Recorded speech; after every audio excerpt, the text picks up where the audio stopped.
In today's video, I'm going to teach you how to connect Metabase to Google Ads.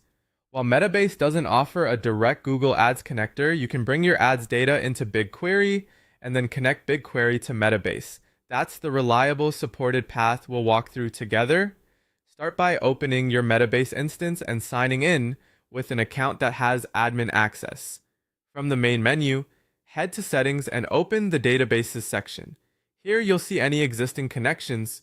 Look for the option to add a new database.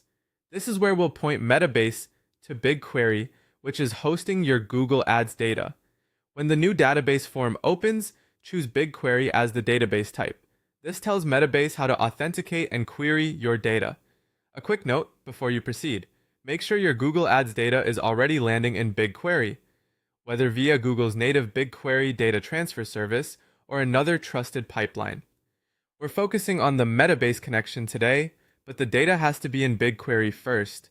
You'll notice an optional connection string field. Most teams can leave this blank, but it can be useful if you want to set a default dataset or fine-tune connection behavior. If you're not sure, skip it for now. You can always return and update it later. Next, enter the project ID override. This should be the exact Google Cloud project that contains your BigQuery datasets with Google Ads tables. Accuracy matters here. Misspellings or pointing to the wrong project will cause connection errors. For authentication, upload a service account JSON file. This is the credential Metabase will use to query BigQuery on your behalf. Create it in Google Cloud. Assign it only the permissions it needs, commonly BigQuery Data Viewer and BigQuery Job User, and download the JSON key.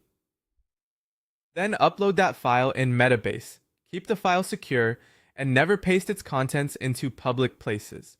Review your entries, then add the database and save. Metabase will attempt to connect and, if successful, will begin syncing schemas so you can explore your tables.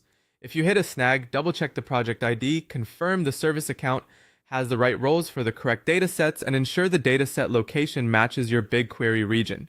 You can also revisit the optional connection string to set a default dataset, which simplifies querying. Once saved, your BigQuery connection becomes available across Metabase. From there, you can build questions, dashboards, and models on top of your Google Ads data. No manual exports required. And that's it. You've connected Metabase to Google Ads by routing through BigQuery.